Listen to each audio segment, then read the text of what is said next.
मैं एक जनरल पूछ सकता हूँ? मुझे मैं रिलेट करूंगा, अपने इससे ही है वो। हाँ पूछिए। हम जो 3-4 दिन से डिस्कस कर रहे हैं, ये जो निफ्टी 50 की ब्लू चिप कंपनीज है या फिर जो कोई टॉप 100 कंपनीज है, तो उनके परफॉर्मेंस के ऊपर डिसाइड होता है ना कि वो निफ्टी 50 में रहेंगी या उससे बाहर जाएंगी। तो हर क्वार्टर या फिर कुछ टाइम पीरियड के बाद वो जाती होंगी, नई कंपनीज आती होंगी। और जो म्यूचुअल फंड्स है, जो निफ्टी 50 म्यूचुअल फंड, ऐसे जो फंड है, फिर उनको भी उनका स्टेक खरीदना और बेचना पड़ता होगा ना क्वार्टरली में। तो वो कब बेचते हैं? रिजल्ट उनको पहले ही पता चल जाता है या फिर कैसा रहता है वो? 3 क्वेश्चन पूछे आपने मेरे से। हाँ सर। पहला एक एक करके मैं भूल जाता हूँ, इसलिए आपको बता रहा हूँ, फिर मुझे बता देना, मैं भूल जाता हूँ। पहला क्वेश्चन आपने मेरे से पूछा सर निफ्टी 50 में कंपनी का क्या जानेगा। दूसरा, जब म्यूचुअल फंड की अपनी स्कीम होती है और वो उसका नाम भी ऐसा ही रख देते हैं, निफ्टी 50 जिसका बेंच मतलब टॉप 200 या टॉप निफ्टी शेयर्स ऐसा रख देते हैं, तो फिर वो भी अपने को एडजस्ट करते हैं। तो सर उसका क्या रूल है, ये मुझे याद दिलाते रहना। 2 हो गए। और तीसरा सर, ये कब बेचते हैं और कैसे बेचते हैं, उनको पहले ही पता चल जाता है कि बाद में पता चलता है। टोटल 3 क्वेश्चन हो गए। अगर मैं भूल जाऊं तो मुझे एक एक करके याद दिलाना, वैसे मैं याद रखूंगा। पहले क्वेश्चन का आंसर करता हूँ सर। निफ्टी 50 में 50 कंपनीज आती हैं, ये प्रॉफिट के हिसाब से होती हैं क्या? बिल्कुल। एक कंपनी को 10 साल से लगातार प्रॉफिट हो रहा है, हो सकता है कि वो निफ्टी में ना हो। और एक कंपनी को 10 साल से लगातार लॉस हो रहा है, हो सकता है कि वो निफ्टी में हो। निफ्टी 50 में आने का सिर्फ एक ही कंसेप्ट है, top 50 companies according to market cap. अगर आप, मैं बताता हूं, अगर 100 चूहे मिलकर एक बड़ी पार्टी बना ले, उसे कांग्रेस बोलते हैं। तो वो जो 100 चूहे की पार्टी है ना, वो है असल में छोटी, लेकिन 100 बंदे एक साथ मिल गए तो वो बड़ी दिखती है। तो अगर 100 बंदे मिल गए ना, तो वो निफ्टी का पार्ट हो जाएंगे। अगर मैं आज ही अगर मैं आज ही टाटा की सारी कंपनियां मिला दूं, टाटा की, आप सबके हिसाब से सबसे बड़ी कंपनी कौन सी है? आप बोलोगे रिलायंस। और दूसरे नंबर कौन सी है? टीसीएस। टीसीएस। सिर्फ एक कंपनी। रिलायंस पूरा समूह है, 100 चूहों का ग्रुप है। टीसीएस एक शेयर है। अगर टाटा की सारी कंपनियां मिला दूं ना, तो 10-20 रिलायंस बन जाएंगी। टाटा इतना बड़ा समूह है, लेकिन टाटा ने क्या किया है, अपनी हर एक कंपनी को अलग रखा हुआ है, अपनी हर एक कंपनी को। तो एक्चुअल में अगर मेरे से कोई पूछे कि सर बड़ी कंपनी कौन सी है, तो मैं नाम लूंगा टीसीएस का। टीसीएस जो है ना, देश की गूगल है। जैसे अमेरिका की सबसे बड़ी कंपनी गूगल है ना, हमारे देश की सबसे बड़ी कंपनी टीसीएस। टीसीएस को छोटा मत समझो। ये जो इन्फोसिस निकली है, टीसीएस में से। इन्फोसिस के जो हमारे प्रमोटर हैं, वो पहले टीसीएस में जॉब करते थे। उनकी अनबन हुई, उन्होंने अपने उठा के अपनी कंपनी शुरू कर दी, और अब वो कंपनी बड़ी हो गई है। दूसरे नंबर की आईटी कंपनी बनी इन्फोसिस। लेकिन इन्फोसिस की मार्केट कैप टीसीएस से भी 8-10 गुना कम है। नंबर 2 पे भले ही है वो, नंबर 1 पे नहीं आ सकती वो भी। उसे अपने आप को 8 गुना बड़ा करना पड़ेगा टीसीएस के बराबर होने के लिए। तो टीसीएस और इन्फोसिस में बहुत बड़ा डिफरेंस है। तो आपका जो पहला क्वेश्चन था, निफ्टी 50 में शेयर कैसे आते और जाते हैं, जो स्टार्टिंग की 50 कंपनीज होंगी मार्केट कैप के हिसाब से, वो निफ्टी में आएगी। मान लो 51वीं की मार्केट कैप बढ़ गई और 50वीं की कम होगी, तो 50वीं बाहर निकलेगी, 91 अंदर जाएगी। लेकिन ये जो रीबैलेंसिंग होती है, ये 3 महीने में एक बार चेक किया जाता है। एक दिन अगर कम ज्यादा होगी तो नहीं। अगर कोई कंपनी की मार्केट कैप कम ज्यादा हुई और 3 महीने तक लगातार रही, लगता है कि जल्दी से नहीं होगी, बार बार चेंज नहीं करते हैं। अगर उन्हें लगता है कि हाँ बहुत बड़ा डिफरेंस हो गया 50 और 51 में, तो फिर वो 50वीं को बाहर और 91वीं को अंदर कर देते हैं। निफ्टी 50 का ये रूल है। और सेंसेक्स में होती है टॉप 100 कंपनीज, अगर मैं सही हूं तो, है ना। तो सेंसेक्स में 100 कंपनीज आ गई, निफ्टी में 50 आ गई, उसका नाम भी निफ्टी 50 होता है। तो आपके पहले क्वेश्चन का आंसर। दूसरा क्वेश्चन क्या था? सर ये कैसे होता है फिर म्यूचुअल फंड्स जो है म्यूचुअल फंड। वो अब निफ्टी 50 वाले नाम पे? म्यूचुअल फंड की निफ्टी से रिलेटेड या किसी भी इंडेक्स से रिलेटेड 2 तरह की स्कीम होती है। एक तो होती है स्कीम, और एक होता है ईटीएफ। मतलब कि एक होता है इंडेक्स फंड, एक होता है इंडेक्स फंड। उसका नाम ही होगा क्या? Sensex index fund. मतलब ये एक ऐसा इंडेक्स फंड है जो 100% फॉलो करता है। वो क्या करेंगे, सारे पैसे को बिल्कुल सेम रेशो में इन्वेस्ट करेंगे जैसे इंडेक्स में उसका रेशो है, जैसे इंडेक्स में उसकी वेटेज है। तो आपने सेंसेक्स ले लिया या फिर वो ईटीएफ ले लिया वो वाली स्कीम का, वो दोनों बराबर चलेंगे, बिल्कुल same day to day same चलेंगे। उसमें बस इतना सा फर्क आ जाएगा कि म्यूचुअल में एक्सपेंस भी आएंगे, सेंसेक्स में एक्सपेंस नहीं है कोई, लेकिन जब आप ट्रेड करेंगे तो आपका एक्सपेंस होगा। तो सेंसेक्स में अगर 12% का रिटर्न आएगा तो इंडेक्स फंड में 11 का आएगा। लेकिन वो जो मतलब 11 में एक एग्जांपल दे रहा हूँ, अगर सेंसेक्स में 12 का आएगा तो उसमें पौने 12 आएगा। वो जो पौने 12 जो 0.25 चला गया वो एक्सपेंस रेशियो है। और इंडेक्स फंड में सबसे कम एक्सपेंस रेशियो होता है और सबसे कम कमीशन होती है आप लोगों की। इंडेक्स फंड में ग्राहक को भी कमीशन कम देने, मतलब फंड मैनेजमेंट चार्जेस कम देने होते हैं, सबसे कम उसी में होते हैं, और इसीलिए आपको कमीशन भी कम मिलती है। तो मैंने अब दो बातें बताई, या तो वो इंडेक्स फंड होगा तो वो तो बिल्कुल सेंसेक्स के आप चलेगा, अगर सेंसेक्स में कुछ बदलाव होंगे तो आपको भी करना ही पड़ेगा। रूल है कि आपको बिल्कुल सेंसेक्स हो तो सेंसेक्स के हिसाब से, निफ्टी है तो निफ्टी के हिसाब से, मिड कैप निफ्टी है तो मिड कैप के हिसाब से, आईटी है तो आईटी निफ्टी के हिसाब से चलना ही पड़ेगा। अगर वो चेंज होगा तो आपको भी करना पड़ेगा। और आपको कब पता चलता है, जब एनएससी चेंज करना क्या होती है उससे कुछ दिन पहले, 30 दिन पहले वो बता देती है कि मैं अगले महीने इसमें रीबैलेंसिंग में ये शेयर करूंगी। 30 दिन पहले तो वो ये बताती है मैं चेंज करूंगी, 15 दिन पहले वो नाम बता देती है कौन से में करूंगी और कितने परसेंट करूंगी।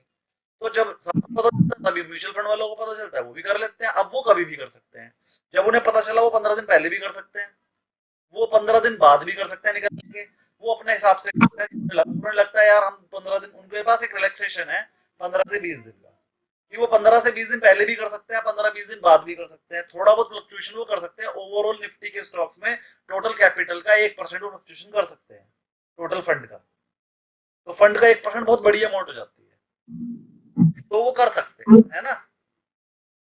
तीसरा क्वेश्चन क्या था आपका, कब करते हैं? उसी को, हाँ उसी से रिलेटेड था, राइट। तो और कब वो वाला समझ लो कि वो कंपनी चली गई तो उसका स्टेक भी बेचना पड़ेगा ना उनको, और पड़ेगा। नई कंपनी का उतना परसेंटेज लेना पड़ेगा फिर।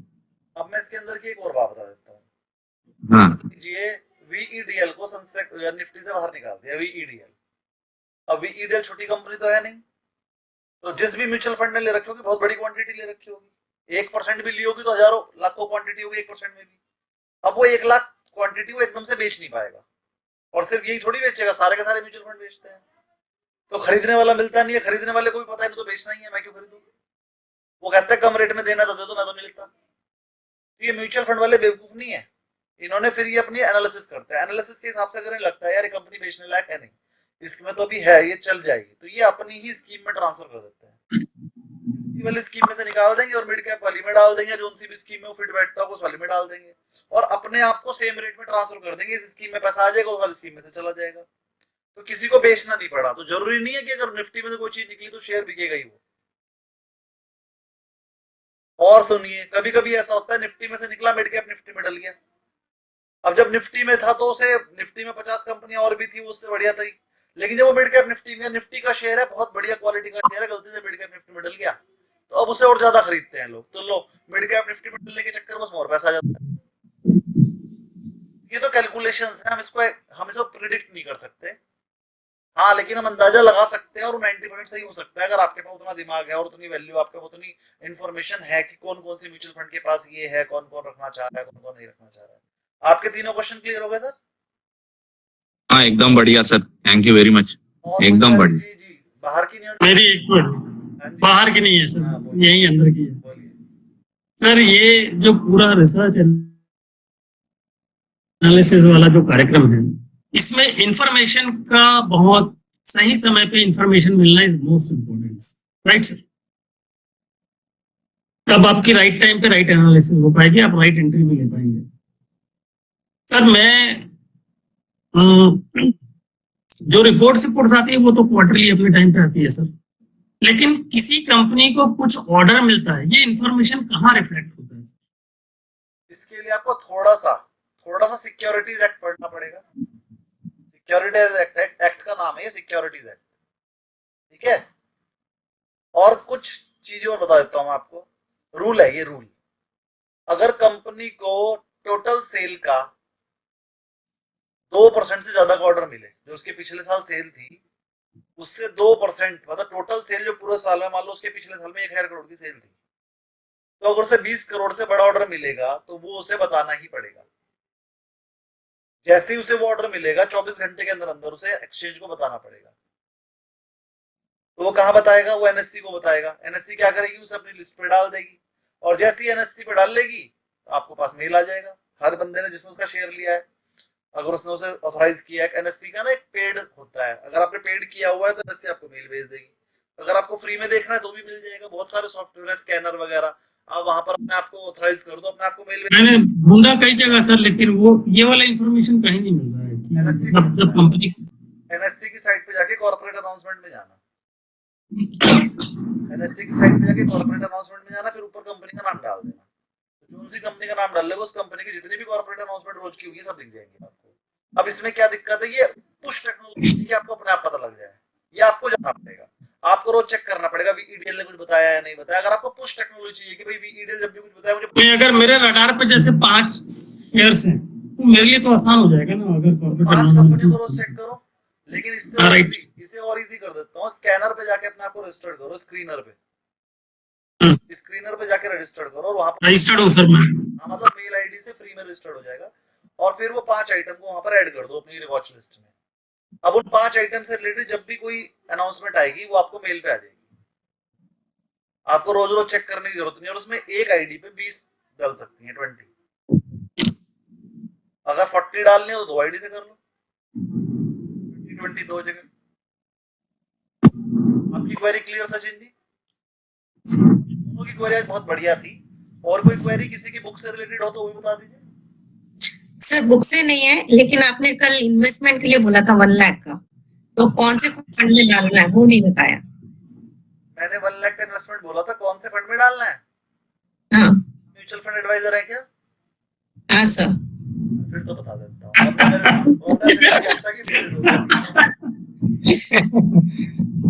ठीक है, आपने 1 लाख रुपया डालना है।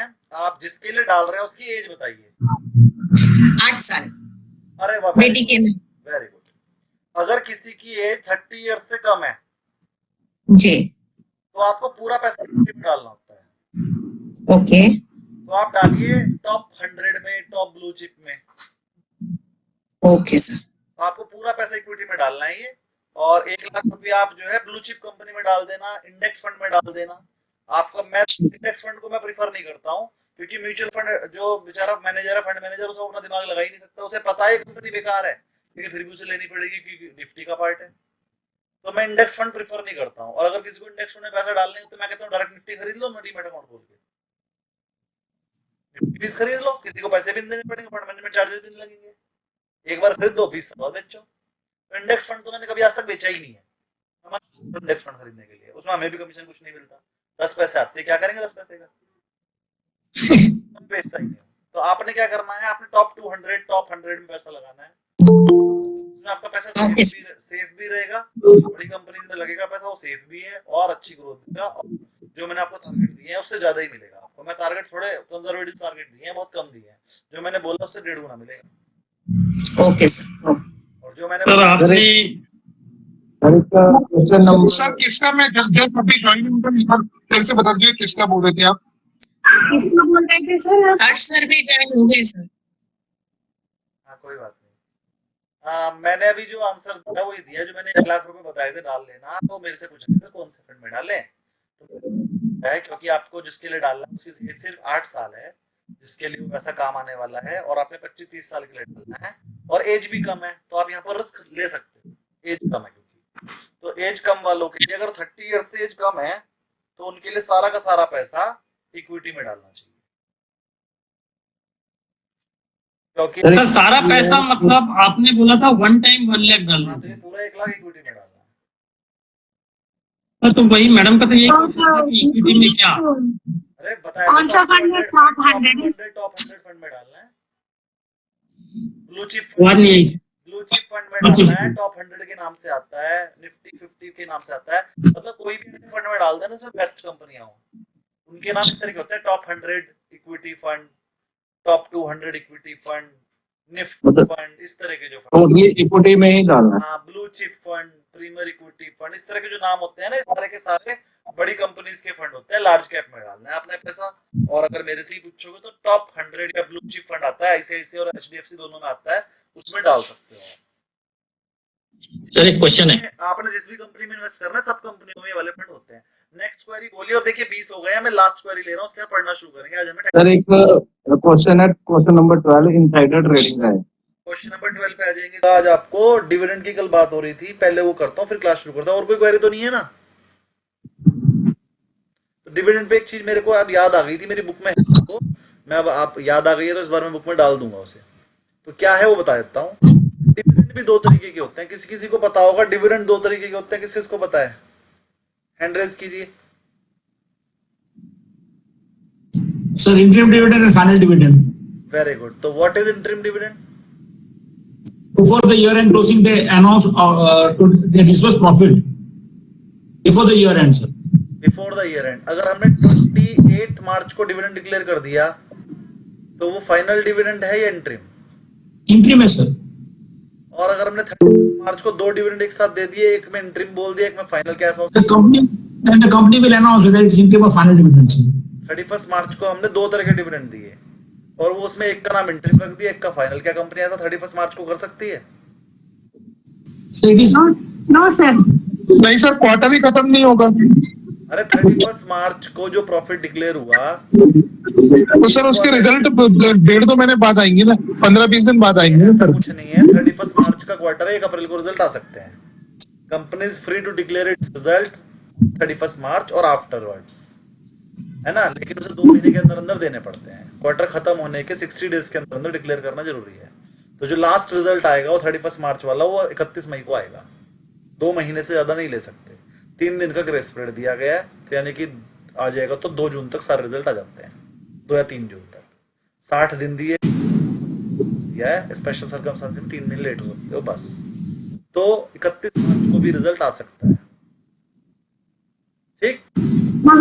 Then can they declare both the dividends on the same day? यही तो मेरा क्वेश्चन है ना। अब 30 मार्च को या 1 अप्रैल को कंपनी ने, चलिए 1 अप्रैल को कंपनी ने अपना रिजल्ट डिक्लेयर कर दिया और 1 अप्रैल को 31 मार्च को जो रिजल्ट घोषित किया उसके अंदर 2 तरह के डिविडेंड दिए। उसने कहा 10 रुपए तो मैं इंटरिम डिविडेंड और दे रही हूँ, 10 रुपए इंटरिम डिविडेंड दे रही हूँ, 10 रुपए फाइनल डिविडेंड दे रही हूँ। क्या वो ऐसा कर सकती है? sir, they announce it as special dividend, sir. Sir वो फाइनली देगी, इंटरिम क्यों देगी? मेरा क्वेश्चन को सिर्फ हाँ या ना में जवाब दीजिए। कंपनी ने 31 मार्च का रिजल्ट घोषित किया 1 अप्रैल को, और 1 अप्रैल को उसने बोला कि मैं 10 रुपए इंटरिम डिविडेंड दे रही हूँ और 10 रुपए फाइनल डिविडेंड दे रही हूँ। क्या ऐसा हो सकता है? सर इंटरिम दे सकती है, फाइनल तो रिजल्ट सर मेरे को लगता नहीं कि वो इंटरिम देगी, वो फाइनली देगी फिर। सर हाँ या ना का आंसर है? नहीं सर, नहीं नहीं हो सर। Sir, doubtful है, sir. डाउटफुल तो नहीं, वो तो आंसर देना ही है मुझे। कुमार जी क्या कहते हैं? Sir, it is doubtful, sir. Why should company do such अगर a पहले डिविडेंड दे दिया, if they want to see, if they want to discuss profit, they would give it by way of interim dividend only. Why should they make it interim and final, sir? चलिए बता देते हैं आपको। जब dividend दिया जाए last quarter के बाद, 4th क्वार्टर के रिजल्ट में जो भी डिविडेंड दिया जाएगा वो सारा का सारा डिविडेंड जो होगा वो फाइनल डिविडेंड ही होगा। 31 मार्च के क्वार्टर में जो रिजल्ट आएगा और उस रिजल्ट के टाइम पर जो डिविडेंड क्लियर होगा वो हमेशा ही फाइनल डिविडेंड ही कहलाएगा। और 31 मार्च के रिजल्ट अनाउंस होने से एक दिन पहले भी अगर आपने कोई डिविडेंड डिक्लेयर किया तो वो इंटरिम ही होगा, तो वो इंटरिम डिविडेंड ही होगा। अब एक क्वेश्चन और, इतना सबको क्लियर हो गया ना अच्छे से? इंटरिम और एक बार रिपीट कर दीजिए सर। जिस दिन आपने 31 मार्च वाले क्वार्टर का डिविडेंड, जिस दिन आपने 31 मार्च वाले क्वार्टर का रिजल्ट डिक्लेयर किया, रिजल्ट बोल रहा हूं मैं, 31 मार्च नहीं बोला। आपने 30 क्वार्टर का रिजल्ट 2 महीने बाद डिक्लेयर करा, तो 2 महीने बाद जिस दिन डिक्लेयर किया वो डेट, मान लीजिए वो डेट हो गई 31 मई। तो 31 मई को जिस दिन आपने रिजल्ट डिक्लेयर करा, अगर उस दिन कोई डिविडेंड डिक्लेयर कर रहे हो या उसके बाद डिक्लेयर कर रहे हो उस वाले साल के लिए, तो वो सारा का सारा डिविडेंड कहलाएगा फाइनल डिविडेंड, क्योंकि वो उस साल का लास्ट डिविडेंड है, दिया जाना है। फिर उस साल के प्रॉफिट में से कोई डिविडेंड आप डिक्लेयर नहीं कर सकते, बचा हुआ सारा प्रॉफिट को रिजर्व में डाल दिया जाएगा। इसीलिए उसे फाइनल डिविडेंड बोला जाता है कि भाई बचा हुआ सारा प्रॉफिट रिजर्व में डाल दो। जब तक वो फाइनल डिविडेंड नहीं है वो बचा हुआ प्रॉफिट एंड लॉस में पड़ा रहेगा। जिस दिन आपने फाइनल डिविडेंड डिक्लेयर कर दिया तो बचा हुआ प्रॉफिट कहां चला जाएगा?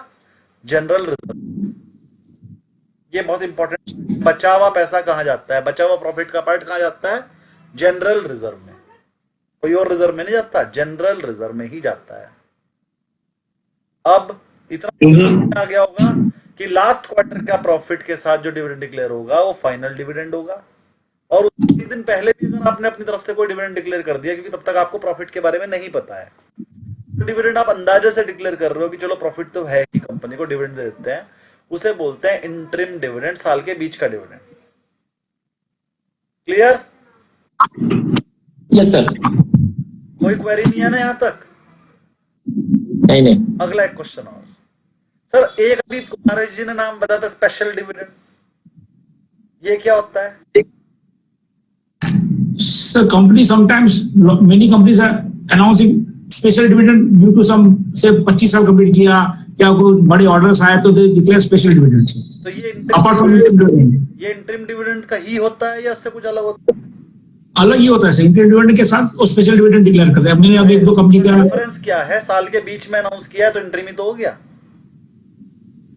पर कुछ पर्पस होता है, जैसे कोई बड़ा ऑर्डर मिला या कुछ बड़ा ट्रांजेक्शन, बोनस शेयर या स्प्लिट जो करते हैं वो तो नहीं है स्पेशल डिविडेंड। नहीं। स्पेशल डिविडेंड अलग चीज है, बोनस शेयर एक अलग चीज है, बोनस शेयर अलग चीज है वो तो। अभी हमें ये ओकेशनल डिविडेंड है क्या sir? Special dividend occasional dividend है क्या? नहीं, मेरा क्वेश्चन, देखो कंपनी को जब मर्जी डिविडेंड देने का मन करेगी वो दे देगी, और उसे हम बोलेंगे इंटरिम डिविडेंड। तो स्पेशल डिविडेंड मैंने कई बार, आपने भी कई बार ऐसे देखा हो, कंपनी ने साल के बीच में डिविडेंड दिया, कंपनी ने 10 रुपए तो इंटरिम डिविडेंड दिया और 5 रुपए स्पेशल डिविडेंड दिया, चुपचाप 15 रुपए इंटरिम डिविडेंड ही बोल देता। ये 10 अलग और 5 अलग क्यों?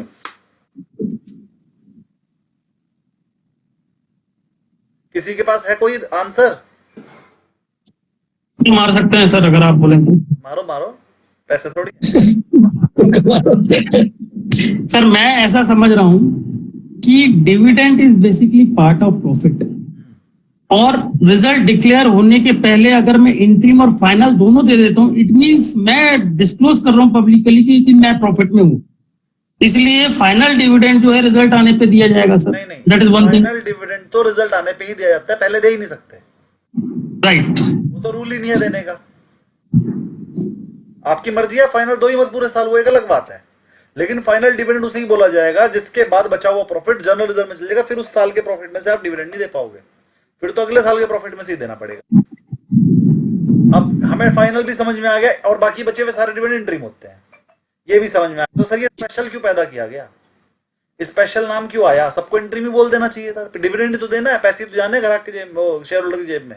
अब ये स्पेशल कोई बार लिमिट होगी, लिमिट के ऊपर अगर डिविडेंड दे रही है कंपनी, 31 से पहले जो भी अनाउंस हो रहा है वो तो इंटरिम ही है ना, वो तो इंटरिम ही है, चाहे वो स्पेशल हो चाहे वो। पहली चीज तो ये समझ लीजिए कि स्पेशल डिविडेंड भी इंटरिम डिविडेंड होता है। वो तो इंटरिम। तो मेरा क्वेश्चन ये नहीं है कि स्पेशल इंटरिम है या नहीं, वो तो है, हमें पता है।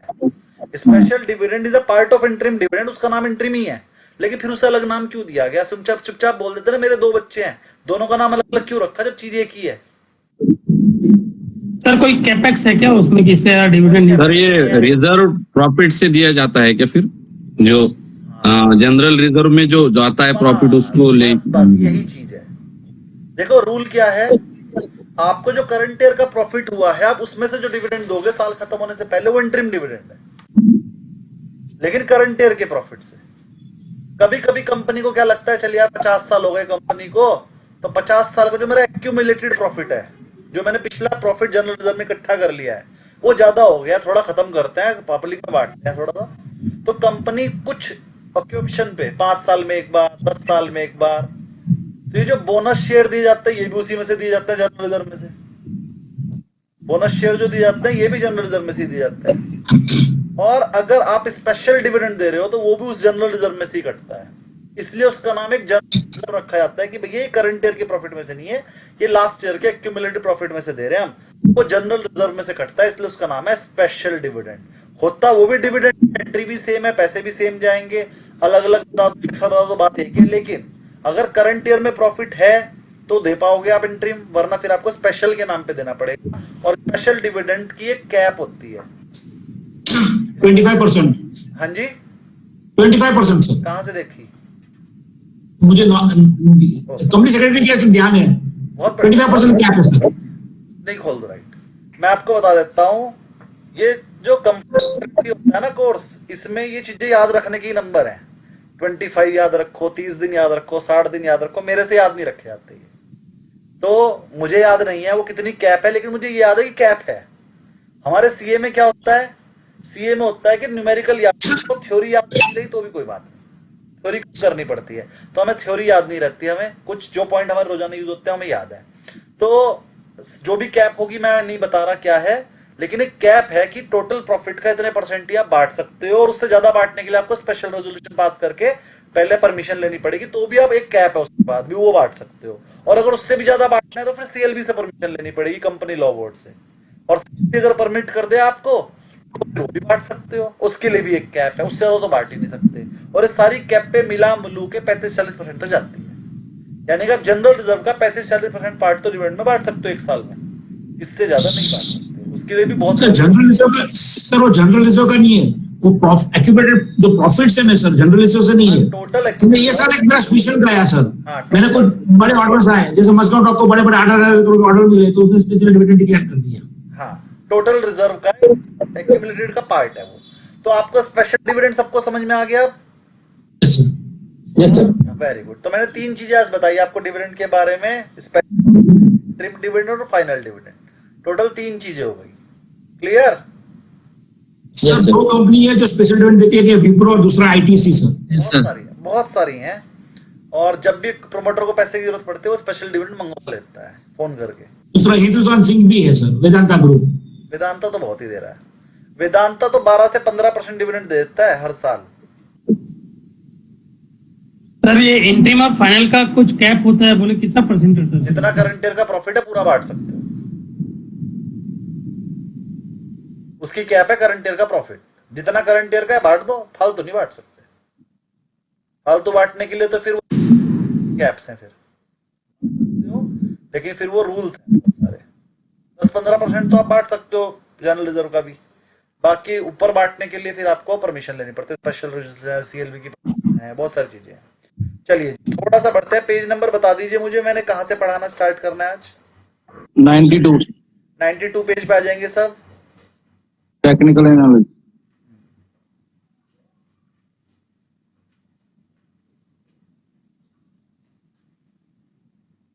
तो 94-5 पे है। 92 पे डेफिनेशन तो उधर ही। 92 पे 92 पे, वेरी गुड। 92 पर आ गए, यही है ये आ गया डेफिनेशन। हर्षा जी क्लास में है क्या? हर्षा जी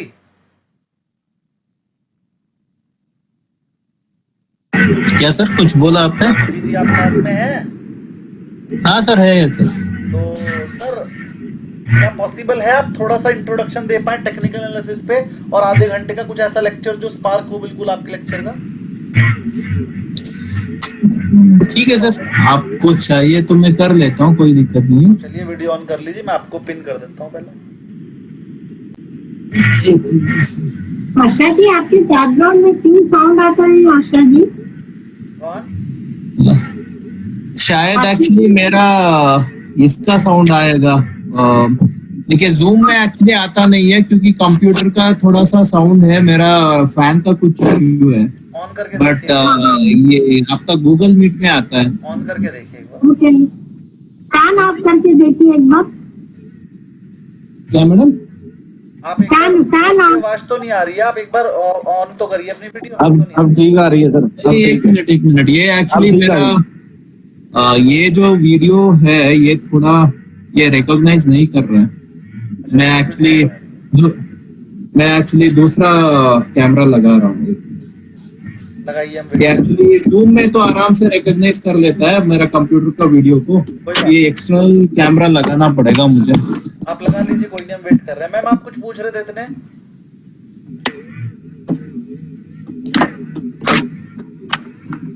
मैम कुछ पूछ रहे थे ना आप? नहीं सर, कुछ भी नहीं सर। ओके ओके, मैं क्या asking him to सर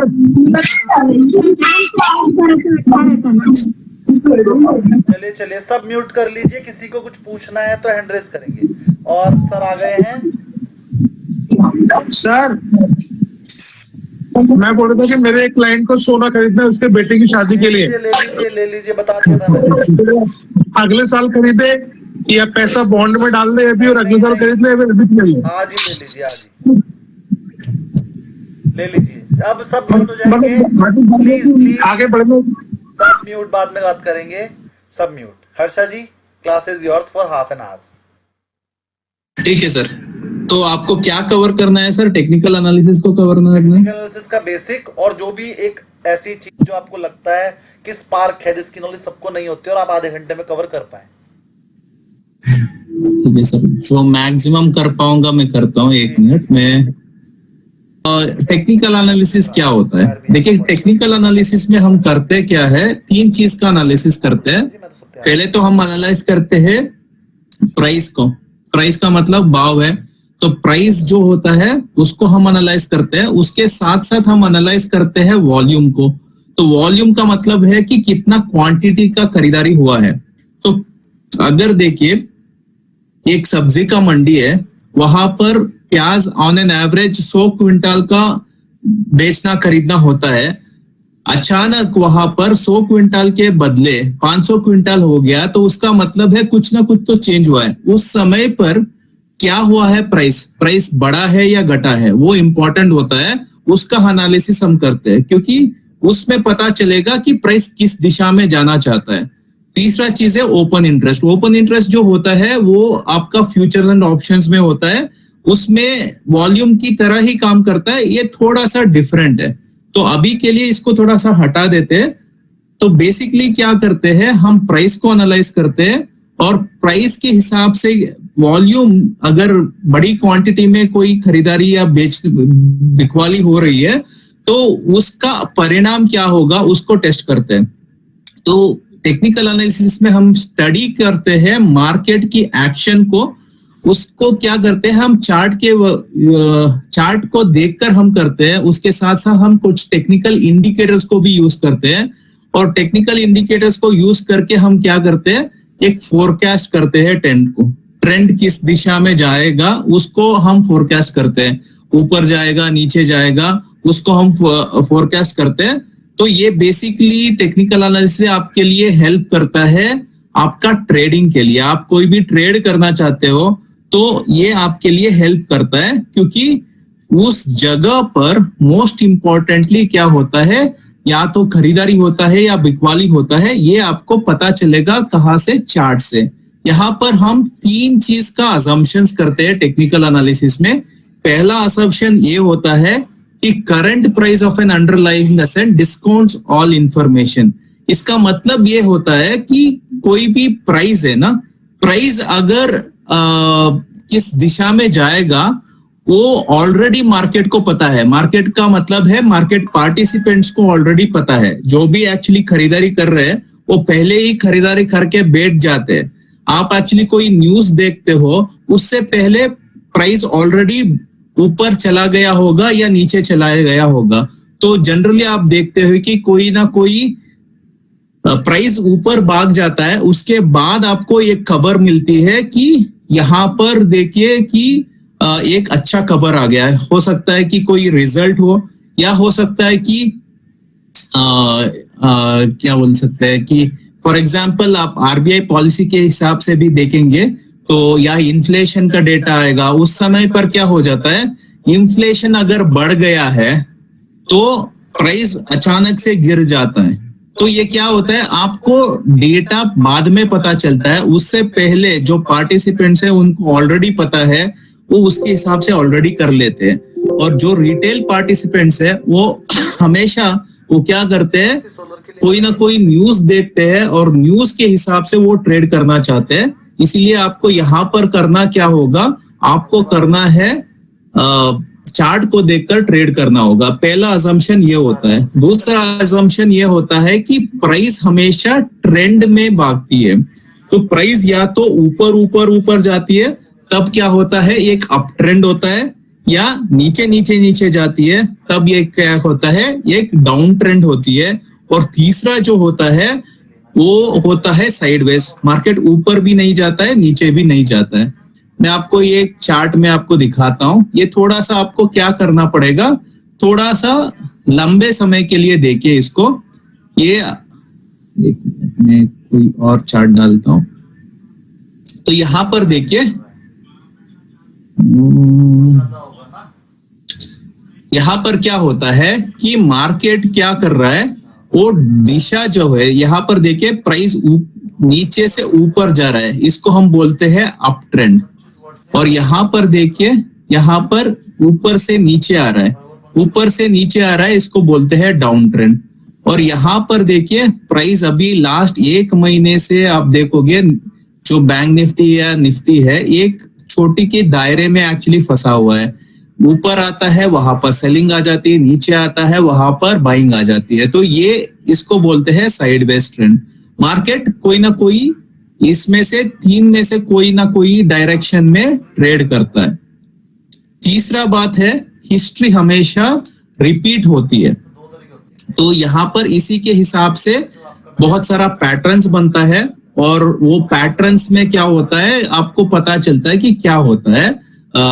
जब X होता है तो Y हो जाएगा। जैसे कि फॉर एग्जाम्पल यहाँ पर देखिए, जब भी यहाँ पर इसको हम बोलते हैं, देखिए अगर हम मैं एक काम करता हूँ, ये कोई ना कोई स्टॉक ले लेता हूँ। यहाँ पर देखिए, इसको हम थोड़ा सा लंबे समय के लिए करते हैं। लंबे समय के लिए अगर हमको देखेंगे तो यहाँ पर क्या है, आप देख सकते हो कि इस जगह पर एक काम करता हूँ, ये सारा चीजें निकाल देता हूँ, आपको कंफ्यूज होगी यहाँ पर। मंथली ले लीजिए ना सर। क्या मैम कुछ पूछ रही है आप? एक period as monthly no sir. Monthly बड़ा हो जाएगा, फिर भी आपको ले लेते हैं, कोई दिक्कत नहीं है, क्योंकि मेरा इतना सारा एनालिसिस होता है। ये सब निकाल देता हूँ, आप लोगों को कंफ्यूज हो जाएगा। ले लीजिए। देखिए यहाँ पर क्या होता है, या थोड़ा सा वीकली ही ले लेते हैं, ये वीकली में कुछ और एनालिसिस ही है। ठीक है, ये यहाँ पर क्या करता हूँ मैं आपको, देखिए यहाँ पर क्या हो रहा है। देखिए एक चीज को आपको समझनी है, यहाँ पर खरीदारी कहाँ पर हो रही है, बिकवाली कहाँ पर हो रही है। यहाँ पर मैं आपको एक चीज दिखाता हूं। ये देखिए, अगर मैं यहाँ पर नहीं, ये काम करता हूं, मैं आपको पहले सपोर्ट रेजिस्टेंस उसको सिखाना है, वो सारा चीजें बता देता हूं। पहले हिस्ट्री रिपीट का मतलब यही होता है कि जब भी कोई पैटर्न बनता है, बहुत सारा पैटर्न्स होते हैं मार्केट के अंदर, जब भी ऐसा कुछ होता है तो तब वैसे ही बाद में होता है। तो इसको हम इसी के हिसाब से क्या बनता है, हमारा बहुत सारा सेटअप्स बनता है। जैसे कि रिसेंटली आप देखोगे निफ्टी में लास्ट हफ्ते में मार्केट दो तीन बार एक्चुअली 500 पॉइंट ऊपर चला गया। तो ये जो हो रहा है ना, वो बार बार कहाँ पर हो रहा है, जो जब भी प्राइस जो है 24,600 के आसपास आ रहा है, 500 to 600 के आसपास आ रहा है ना, उस समय पर बार बार वहां पर क्या हो रहा है, खरीदारी हो रहा है, और बार बार 25,000 के आसपास बिकवाली हो रही है। तो ये क्या है, ये हिस्ट्री हमेशा रिपीट करती है ना, इसी की भाषा है। ठीक है, तो ये 3 चीज हम अजम्पशंस करते हैं, और उसके हिसाब से हम क्या करते हैं, चार्ट को देखते हैं। ठीक है, ये चार्ट में यहाँ पर मोस्ट इंपॉर्टेंट चीज एक चीज हमको चाहिए, वो है आपके लिए ये सपोर्ट रेजिस्टेंस। बहुत ही इंपॉर्टेंट चीज है, इसको समझना, क्योंकि अगर आप टेक्निकल एनालिसिस करते हो ना, ये बहुत ही काम की चीज है। इसके बिना कोई भी टेक्निकल एनालिसिस नहीं बनता है। आपको खरीदारी कहाँ पर करनी है, बिकवाली कहाँ पर करना है, उसको जानने के लिए आपको ये जानना बहुत ज्यादा इंपॉर्टेंट है। तो ये सपोर्ट कहाँ पर आता है, रेजिस्टेंस कहाँ पर आता है, इसके लिए देखे एक एग्जाम्पल है, ये एक मकान है, यहाँ पर नीचे आपका फ्लोर है, फ्लोर को आप मानिए सपोर्ट और रूफ को मानिए आपका रेजिस्टेंस।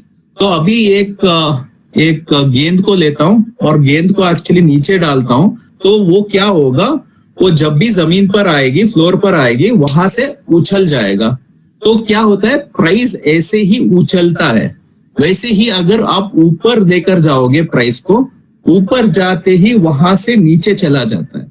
तो वैसे ही यहाँ पर आपका जो रूफ और फ्लोर जैसे काम करती है, वैसे ही आपको चार्ट में दिखेगा कि सपोर्ट जो है ना, प्राइस पर जब भी सपोर्ट आता है वहां से प्राइस ऊपर चला जाता है, और रेजिस्टेंस जहां पर भी आता है वहां से रेजिस्टेंस नीचे चला जाता है। तो अगर मुझे यहाँ पर सपोर्ट और रेजिस्टेंस को डालना है, तो देखिए यहाँ पर मैं कहां पर डाल सकता हूं, मैं यहाँ पर दिखाता हूं आपको। यहाँ पर अगर आपको डालना है, देखिए यहाँ पर, देखिए इस जगह से उछल रहा है ना, तो ये हमारा सपोर्ट है, यहाँ से उछल रहा है, नीचे आने के बाद यहाँ से उछल जाता है प्राइस। तो ये सब हमारे लिए सपोर्ट है, ये सब हमारे लिए सपोर्ट है, ठीक है।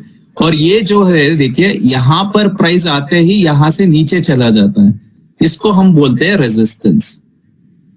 ये हमारा सपोर्ट है नीचे का, ये हमारा रेजिस्टेंस है ऊपर का। जहां पर भी आपको दिख रहा है ना, ये सब आपका रेजिस्टेंस है। तो अभी प्रॉब्लम क्या है कि कौन सा सपोर्ट को लेंगे, कौन सा रेजिस्टेंस को लेंगे। इतना सारा सपोर्ट है, इतना सारा रेजिस्टेंस है, तो ये हमेशा प्रॉब्लम रहती है कि कौन सा लेना है। तो ये कौन सा लेना है, उसके लिए हमको क्या करना पड़ेगा, हमको यहाँ पर एक चीज करनी होती है, सिंपल सी चीज आपको करनी है कि यहाँ पर थोड़ा सा इसको लंबे समय के लिए ले लीजिए और यहाँ पर आपको मार्क करना है। देखिए यहाँ पर मैंने मार्क किया है, ये जो लेवल है जहां पर बार बार आपके लिए प्राइस उसी जगह पर बार बार आता है ना, तो वो क्या हो जाता है, स्ट्रॉन्ग सपोर्ट बन जाता है या स्ट्रॉन्ग रेजिस्टेंस बन जाता है। तो मैंने यहाँ पर आपको मार्क किया हुआ है, देखिए एक दो चीज को यहाँ पर मार्क किया है ताकि आपको समझ में आए कि कहां पर बार बार प्राइस आ रही है। और ये इस जगह पर क्या होता है, बार बार आपका सपोर्ट या रेजिस्टेंस बन जाता है, तो ये स्ट्रांग होता है, इतनी आसानी से टूटता नहीं है। अगर देखिए यहाँ पर ये बहुत ही स्ट्रांग लेवल था, ये बहुत ही स्ट्रांग लेवल था, ऊपर आने के बाद यहाँ पर प्राइस वहीं से उछला है। उसके लिए आपको एक और कॉन्सेप्ट को समझना है। वो कॉन्सेप्ट ऐसा है कि देखिए ये आपका मकान है और यहाँ पर मैंने आपको सपोर्ट रेजिस्टेंस के बारे में बताया था ना, ये आपका ग्राउंड फ्लोर है नीचे वाला और ये आपका फर्स्ट फ्लोर है। और नीचे से ऊपर आपने क्या किया है, गेंद को डाला है, तो गेंद को आपने खिड़की के द्वारा डाला है, तो खिड़की के द्वारा डाल गया तो क्या हो गया, यहाँ पर फर्स्ट फ्लोर में आते ही वहां पहले एक रूफ था, अभी क्या हो गया, एक फ्लोर बन गया। जब ये फ्लोर बन गया है तो क्या हो गया है, पहले यहाँ पर रेजिस्टेंस था, रेजिस्टेंस जाकर अभी सपोर्ट बन गया है। तो यहाँ पर क्या हो रहा है, देखिए जब भी यहाँ पर पहले रेजिस्टेंस था, ये रेजिस्टेंस टूट गया तो ये रेजिस्टेंस जो है ना ये सपोर्ट बन जाता है, यहाँ से ऊपर चला गया। देखिए यहाँ पर पहले रेजिस्टेंस था इस जगह पर, और यहाँ पर देखिए ऊपर जाने के बाद यही से एक्चुअली उछला है, तो ये सपोर्ट बन गया है। यहाँ पर देखिए सपोर्ट बन गया है। उसके बाद यहाँ पर फिर से रेजिस्टेंस आया है, नीचे गया है। तो यहाँ पर जब भी एक बड़ा मूवमेंट है होता है, बड़ा सा एक्चुअली देखिए प्राइस जो भी मूवमेंट्स देती है ना, उसका बहुत सारा कारण होता है। कुछ आपका टेक्निकल के हिसाब से खाली यही है कि बाइंग है या सेलिंग है, बट फंडामेंटली बहुत सारा चीज भी होता है। क्योंकि देखिए जब प्राइस भागना स्टार्ट करता है ना, उसके लिए कोई रीजन की जरूरत नहीं है। जब क्या होता है कि एज लॉन्ग, उसके लिए एक न्यूटन का एक थियरी है, price in motion continues to be in motion until and unless there is a resistance on the opposite direction, कोई ना कोई उसको वापस एक्चुअली धकेल देगा, तब एक्चुअली रिवर्स करेगा। तो जब भी रिवर्स होना होता है तभी होगा, जब तक वो नहीं होगा ऊपर जाता रहेगा। तो वैसे ही ये जो आपका फंडामेंटल्स होती है, फंडामेंटल हिसाब से इतना ज्यादा भागना नहीं है, बट चला जाता है। जब उतना ज्यादा चला जाता है और वो सस्टेन नहीं कर पाता है, वहां से नीचे भी आ जाता है। तो ये टेक्निकली में क्या होता है, यहाँ पर हम ओवरबॉट ओवरसोल्ड ऐसे चीज को हम देखते हैं। जैसे कि फंडामेंटल एनालिसिस से आप ओवर वैल्यूड अंडर वैल्यूड बोलते हैं ना, वैसे ही यहाँ टेक्निकल एनालिसिस में क्या होता है, ओवरबॉट होता है। ओवरबॉट में क्या हो जाता है, बहुत सारा एक्चुअली यहाँ पर क्या होता है, पोजीशंस होते हैं, बहुत लोगों ने खरीद लिया है, तो कोई ना कोई तो वहां पर बेचेगा। तो जब एक्चुअली बड़ी क्वांटिटी में सेलिंग आ जाती है तो वहां पर बिकवाली जो है दिख जाती है। छोटी क्वांटिटी में भी बिकवाली खास नहीं दिखती है। छोटा मोटा एक्चुअली देखिए यहाँ पर छोटा मोटा है, सेलिंग भी आ जाता है, उसको मार्केट बचा लेता है और प्राइस फिर भी ऊपर चला जाता है। यहाँ पर आपको क्या दिख रहा है, यहाँ पर आपको दिख रहा है कि यहाँ पर आपको डिमांड दिखेगा और यहाँ पर आपको सप्लाई दिखेगा। तो ये जो डिमांड एरिया होता है उसी को हम बोलते हैं सपोर्ट, और जो सप्लाई एरिया होता है उसी को हम बोलते हैं रेजिस्टेंस। तो यहाँ पर देखिए प्राइस जो होता है अगर होल्ड करना होगा ना, फंडामेंटल रीजन की जरूरत है। जैसे कि प्याज का भाव 20-30 रुपए का 100 रुपए 200 रुपए भी हो सकता है, बट प्रॉब्लम क्या है, वो टिकता नहीं है। जैसे कि टोमेटो का भाव अचानक एक्चुअली बढ़ भी गया था बट वापस गिर गया, अभी तो एक्चुअली 5-10 रुपए में भी मिल जाता है केजी का। तो वो जो भी हो रहा है ना, वो उसका कारण वहां पर डिमांड की बात नहीं है, वहां पर प्रॉब्लम था सप्लाई का। वहां पर जो सप्लाई का इश्यूज था उसके हिसाब से क्या हो रहा था कि यहाँ पर हमको ऑनियन मिल नहीं रहे थे, टमाटो मिल नहीं रहा था, वो इसीलिए आर्टिफिशियली क्या हो गया था कि वहां पर डिमांड स्टार्ट हो गया था, इसी के वजह से भाव बढ़ गया, वो टिक नहीं पाया।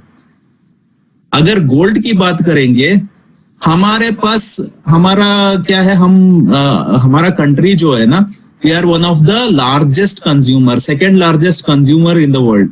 तो क्या है, हर त्योहार पर हमको गोल्ड खरीदना है, और कोई भी शादी हो जाती है तो गोल्ड खरीदते हैं, और कोई एक्चुअली बेचता नहीं है। प्रॉब्लम क्या है कि हमारे पास गोल्ड का सप्लाई नहीं है, हम इंपोर्ट करते हैं गोल्ड को। तो इसीलिए क्या होता है कि कोई बेचने वाला नहीं है, प्राइस जो है बढ़ रहा है और वो घट नहीं पाता है। तो थोड़ा बहुत घट जाएगा, उसके बाद और खरीदारी हो जाएगी, प्राइस और बढ़ जाता है। तो वैसे ही हमारा जो भी ये आपका फंडामेंटल एनालिसिस के हिसाब से आप देखोगे, जब भी कोई कंपनी है उसके लिए मेन चीज क्या है, कंपनी का मुख्य कारण क्या है, सब लोग खरीदते हैं इसी वजह से कि स्टॉक अच्छा है, बिजनेस अच्छा है और अच्छा करेगा, इसी के हिसाब से खरीदते हैं। तो एज लॉन्ग एज आपका रिजल्ट अच्छा आ रहा है, जो भी आप एक्सपेक्ट कर रहे हो कंपनी से वो अच्छा हो रहा है, फ्यूचर प्रोस्पेक्ट्स अच्छा है, तो क्या होता है कि प्राइस जो है बढ़ता जाएगा। कोई ना कोई रीजन से प्राइसेस नीचे आ सकता है, बट वो टिकेगा नहीं टिकेगा वो डिपेंड करता है कंपनी के हिसाब से। तो यहाँ पर हम 3 चीज का बात करते हैं। अगर शॉर्ट टर्म के हिसाब से देखेंगे ना, यहाँ पर सेंटिमेंट ज्यादा काम करती है, और थोड़ा मीडियम टर्म हम देखेंगे ना, तब आपका लिक्विडिटी काम करता है। लिक्विडिटी का मतलब है लोगों के पास पैसा होना चाहिए। अभी बजट में क्या हुआ है कि निर्मला सीतारमन जी ने आप लोगों के जेब में पैसे ज्यादा डाल दिया है, क्योंकि उन्होंने होम लोन वगैरह को कम करने के लिए बहुत सारा साधन कर दिया। आरबीआई भी अभी आने वाले टाइम में आपका रेपो रेट कम कर रहा है, तो उसके हिसाब से आपका होम लोन वगैरह का आपका बचत हो जाएगा। इनकम टैक्स का जो बचत है वो उसका भी असर से क्या हो रहा है, आपका कंजम्पशन बढ़ रहा है। दूसरा क्या हो रहा है कि अभी मीडियम टर्म के लिए ये तो आपके हिसाब से है।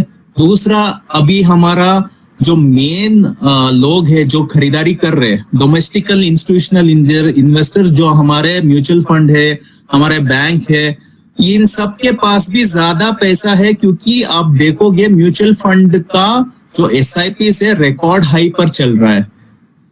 आप कोविड के हिसाब से देखोगे ना, उस समय पर क्या हो रहा था, उस समय पर लोग एक्चुअली जब प्राइसेस नीचे आ रहा था ना, DIA के पास पैसे नहीं था और हम लोग क्या कर रहे थे, हम अपना SIP को विड्रॉ भी कर रहे थे, तो उनको क्या करना था, जबरदस्ती उनको बेचना था। उस समय पर वो खरीदारी कर नहीं पा रहे थे, वो होल्ड कर भी नहीं पा रहे थे। तो क्या होता है कि अभी वो इतने सक्षम हो गए हैं कि आप डेटा को देखेंगे ना, कोविड के क्रैश में कितना उन्होंने बेचा था ना FIS ने, उससे कहीं गुना ज्यादा पिछले 3-4 साल में बेचा है FIS ने। बट मार्केट बढ़ ही रहा है क्योंकि हमारे पास इतना ज्यादा क्षमता आ गई है। DIS अभी FIS से ज्यादा एक्चुअली आजकल क्वांटिटी में खरीदारी करके बैठी हुई है। तो ये मीडियम टर्म जो है लिक्विडिटी के हिसाब से होता है। इन लोगों को लिक्विडिटी आपका SIP से मिलता है, और ये जो इंटरेस्ट रेट वगैरह है, ये स्पेशली US वगैरह में जब इंटरेस्ट रेट गिरता है और ज्यादा एक्चुअली सस्ते भाव में आपको पैसा मिल रहा है और लोग इसको यूज भी कर लेते हैं इक्विटी में डालने के लिए, लिक्विडिटी बढ़ गया। और लॉन्ग टर्म के हिसाब से देखेंगे उसके लिए रिजल्ट्स बहुत ज्यादा जरूरी होता है। तो उसके लिए आपको फंडामेंटल एनालिसिस की जरूरत है। रिजल्ट्स अच्छी आना चाहिए। रिजल्ट जब तक अच्छी आएगी तब तक प्राइस ऊपर जाएगा, कोई दिक्कत नहीं है। आप वॉरेन बफेट को देखेंगे, वो खाली फंडामेंटल्स पर ही काम करते हैं। उनके लिए क्या है, जब तक फंडामेंटली कंपनी अच्छी कर रही है, फ्यूचर प्रोस्पेक्ट्स अच्छा है, वो उनको खरीदारी करके बैठ जाते हैं। अगर उनको फ्यूचर प्रोस्पेक्ट्स अच्छा नहीं दिखता है तब वो बेचते हैं। टेक्निकली उनका खाली ऐसा कहना है कि उनका एक फेवरेट स्टेटमेंट है, when everybody is greedy you become cautious, when everybody is cautious you become greedy. उनका मतलब यही है कि जब सब लोग खरीदारी कर रहे हैं उस समय पर आप होशियार हो जाओ, सावधान हो जाओ। और जब सब लोग एक्चुअली पैनिक हो गए हैं उस समय पर आप बहुत सारा उठा लो। वो वही करते हैं जब भी पैनिक होता है। आप देखोगे अच्छे अच्छे कंपनी भी बहुत सस्ते सस्ते भाव में मिल जाते हैं, उस वक्त पर खरीदारी बनती है, उस वक्त पर हिम्मत नहीं होती है और मार्केट उसके बाद भाग जाता है। उसके बाद हम हायर लेवल्स पर खरीदारी करते हैं और वहां पर फंस जाते हैं।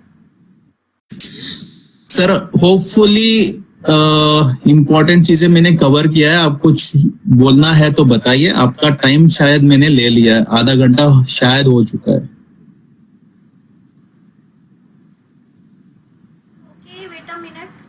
किसी को कोई क्वेश्चंस है तो डेफिनेटली पूछ सकते हो आप।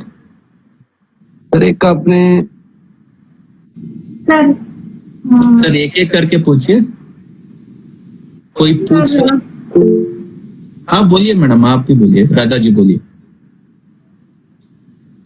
सर आप only you see support and resistance ही देखते हैं क्या? आप जब भी मार्केट में जाते हैं और सपोर्ट एंड रेसिस्टेंस करते हैं और कुछ पैटर्न्स या? मैडम मैं बहुत सारा चीजें देखता हूँ मैम, वो डिपेंड करता है कि कहाँ पर मैं ट्रेड कर रहा हूँ। अगर मुझे इंडेक्स में ट्रेड करना है ना, मैं बहुत सारा चीजें देखता हूँ। उसके अलावा भी मैं देखता हूँ कि मार्केट में पैसे क्या आ रहा है, FIDI का पोजीशंस कैसा चल रहा है, उसको भी देखता हूँ। और यहाँ पर कितना स्टॉक्स अप है, कितना स्टॉक्स डाउन है, उसको देखता हूँ। तो इंडेक्स में बहुत सारा चीजें होता है जो देखने के लिए होता है। और यहाँ पर ऑप्शंस में भी एक चीज होती है ओपन इंटरेस्ट का, उसमें भी पता चल जाता है कि कहाँ पर सपोर्ट आएगा, कहाँ पर रेजिस्टेंस आएगा, कहाँ पर लोग बैठे हुए हैं। ये जो ऑप्शन राइटर होते हैं ना, ये लोगों के पास, इनके पास बड़ा पैसा होता है और ये जहां पर सपोर्ट करेंगे ना उस जगह से प्राइस नीचे नहीं जाएगा। और जिस प्राइस पर देखिए 25,000 पर वो बैठ गए थे कॉल राइटिंग करके, तो 25,000 के ऊपर जाने नहीं रह रहे और नीचे 24,500 के आसपास वहां पर पुट राइटर बैठा हुआ है। वो नीचे नहीं जाने दे रहा है, ये ऊपर नहीं जाने दे रहा है। तो ये हमको बहुत सारा चीजें हैं उसको देखकर हमको पता चल जाता है। और मेरा खुद का कुछ सेटअप्स है। तो यहाँ पर क्या हो जाता है, बहुत बार क्या होता है कि बहुत लोग एक्चुअली ट्रैप हो जाते हैं। जैसे कि अर्ली बायर ट्रैप हो जाता है, लेट बायर ट्रैप होता है, वैसे ही लेट सेलर ट्रैप होता है, लेट बायर ट्रैप होता है। तो उनके हिसाब से मेरा खुद सेटअप्स है, क्योंकि मेरे को ऑलमोस्ट 25 साल हो गया है इस मार्केट में। मैं बहुत सारा ट्रेड करता हूँ। मैं प्योरली ऑप्शन बायर हूँ, मैं सेल नहीं करता हूँ, मैं बाई करता हूँ। तो मेरा खुद का सेटअप्स है, जहां पर प्रीमियम डबल होता है तभी मैं हाथ लगाता हूँ, वरना मुझे हाथ नहीं लगाना। आपका सेटअप का ये इंडिकेटर से होता है क्या सर? इंडिकेटर भी यूज करते हैं, बट खाली इंडिकेटर नहीं है, मेरा प्योरली प्राइस एक्शन है मैडम। प्राइस पर काम करते हैं, क्योंकि प्राइस पहले बता देगा क्या करेगा, बाकी सब लेट बताते हैं। इंडिकेटर तो लेट बताता है, उससे पहले प्राइस बता देता है कि क्या करने वाला है। ठीक है सर। ओके सर एक एग्जांपल बताइए ना। किसका सर? कि प्राइस कैसे बताता है कि ऊपर जाएगा या नीचे जाएगा? सर वो सेटअप समझाने के लिए मुझे 1-2 घंटा लग जाएगा। ऐसे नहीं पता चलता, क्योंकि उसमें बहुत सारी चीजें होती है जिसको पता करना होता है। एक चीज पर काम नहीं करना इतना आसान नहीं है, क्योंकि आपको टेक्निकल एनालिसिस पे कुछ पता नहीं है। तो मैं एक्चुअली देखिए अभी मैं एक क्लास करके आया, वहां पर मैंने को खाली ऑप्शन सिखाने के लिए, बेसिक्स के लिए 1-2 दिन एक्चुअली खाली उनको ऑप्शन सिखाया है, प्रैक्टिकली दिखाया है। उसके बाद एक्चुअली सेटअप्स करवाना स्टार्ट किया है। चार्ट को आपको देखना आना चाहिए, चार्ट को समझना पड़ेगा, उसके बाद ये सेटअप समझ में आएगा, वरना सेटअप ही समझ में नहीं आएगा आपको। सर डिमांड और सप्लाई कैसे चेक करते हैं चार्ट में? मैंने अभी एग्जांपल दिया था ना सर, यहाँ पर जहां पर सपोर्ट दिख रहा है ना, support is nothing but the demand zone, supply is nothing but your resistance zone. तो ये तो जैसे निफ्टी अभी 2-4 एक हफ्ते से जो इस जगह पे कंसोलिडेट कर रहा है, तो अभी ये सप्लाई जोन में है सर या फिर डिमांड जोन में है? देखिए यहाँ पर ये जो नीचे वाला हिस्सा है 24,500 के आसपास, ये डिमांड जोन है। ऊपर के पास यहाँ पर 25,000 के आसपास रेजिस्टेंस जोन है, तो वो सप्लाई जोन है। ये अगर 25,000 के ऊपर सस्टेन कर लेगा ना, तो मार्केट हो सकता है कि सीधा 27,000 तक भी निकल जाएगा बहुत जल्दी। बट ये 25,000 के ऊपर निकलना इम्पोर्टेंट है। 25,000 के ऊपर उसको टिकना है, क्लोज करना है। सर इसीलिए वो थोड़ा कुछ दिन वहीं पर ऊपर नीचे करेगा, फिर हो सकता जाए है ना सर।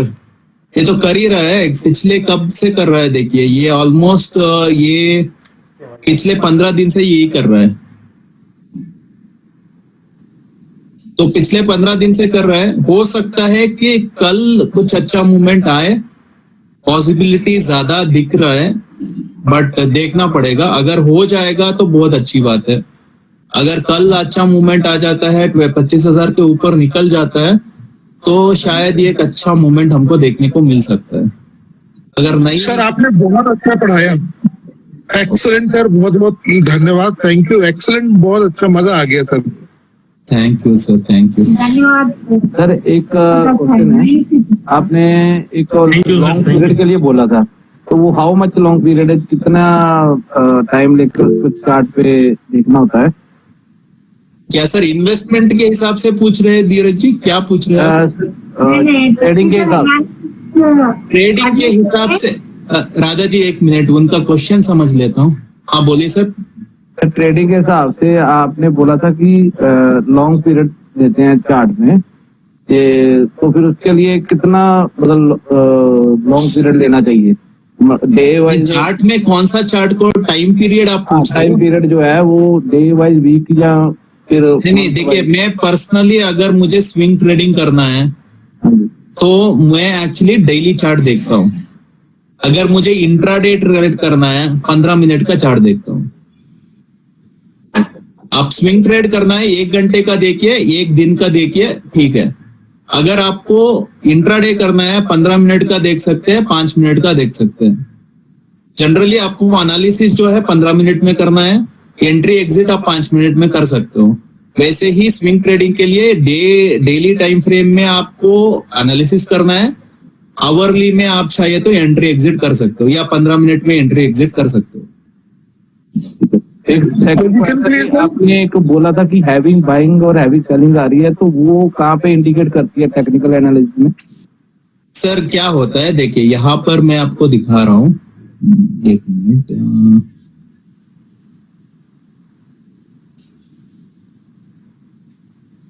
वॉल्यूम और प्राइस का रिलेशन बता दो सर, तो उसमें थोड़ा क्लियर हो जाए। सर वॉल्यूम देखिए, उसके लिए बहुत सारा चीजें है सर। वॉल्यूम के हिसाब से आपको देखना है तो इन्होंने जो क्वेश्चन किया ना उसके लिए नहीं, उनका क्वेश्चन अलग है। उनका क्वेश्चन के हिसाब से सर वॉल्यूम अलग चीज है, वॉल्यूम को छोड़ दीजिए, क्योंकि यहाँ पर बहुत सारी चीजें मैंने करके बैठा है ना, तो ये थोड़ा प्रॉब्लम है। 1 मिनट है, ये मैं दूसरे में दिखाता हूँ। वहां पर मेरा बहुत सारा एनालिसिस है, वो मेरा टाइम एनालिसिस भी है, वो अलग अलग चीजें है। आप लोगों को बहुत ज्यादा कंफ्यूज हो जाएगा। देखिए यहाँ पर मैं आपको दिखाता हूँ, यहाँ पर आपको आसान हो जाएगा। देखिए निफ्टी में आपको दिखाता हूँ, यहाँ पर देखिए ये जगह देखिए, आपका चार्ट नहीं दिख रहा है। स्क्रीन शेयर नहीं, स्क्रीन शेयर करिए। और 1 मिनट मैं करता हूँ। शायद मैंने हटा दिया था उस समय पर।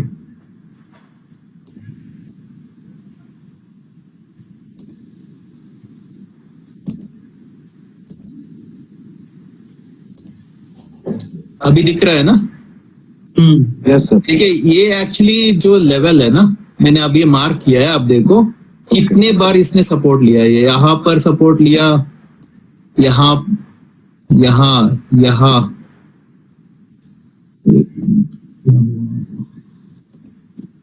यहाँ पर सपोर्ट था, यहाँ पर सपोर्ट है, यहाँ पर सपोर्ट है, यहाँ पर सपोर्ट है। इतनी बार सपोर्ट लिया है ना, तो यहाँ पर देखिए वापस जब गया, यहाँ पर फिर से सपोर्ट लिया, यहाँ पर देखिए वहीं से इसने यू टर्न मारा। तो मेन क्या होता है कि जो भी जगह पर बार बार आती है ना, तो वो क्या होता है कि आपको ये स्ट्रॉन्ग सपोर्ट या स्ट्रॉन्ग रेजिस्टेंस बन जाता है। तो ये इस समय पर भी काम किया है, यहाँ पर देखिए यहीं से यू टर्न मारा है। समझ में आ रहा है ना सर? हाँ, मैं समझ गया सर। ऊपर से भी जब रेजिस्टेंस है, वहां पे ऊपर से जाके नीचे आया ये। हाँ, तो उसके लिए हम जब नीचे आता है ना, ये सपोर्ट का मतलब यही है कि नीचे से उछल रहा है ना, तो प्राइस यहाँ से उछल रहा है, देखिए है ना, प्राइस यहाँ से उछल रहा है। तो यहाँ पर देखिए वैसे ही इस जगह पर देखिए बार बार यहाँ पर, पहले तो यहाँ पर सपोर्ट था, यहाँ पर देखिए ये पहले रेजिस्टेंस था, उसके बाद यहाँ पर सपोर्ट था, यहाँ पर फिर भी सपोर्ट था, ये सपोर्ट टूट गया। जब सपोर्ट टूट गया है, यहाँ पर देखिए रेजिस्टेंस बन गया, और ये इसी जगह पर अभी जो रेजिस्टेंस है ना, ये इतनी आसानी से जा नहीं रहा है, वहीं पर हम बार बार अटक रहे हैं। आप देखोगे तो वहीं पर हम हैं अभी। एक मिनट, इसको अभी ये कितने दिन वाला चार्ट है सर? 1 डे वाला है या फिर वीक वाला है?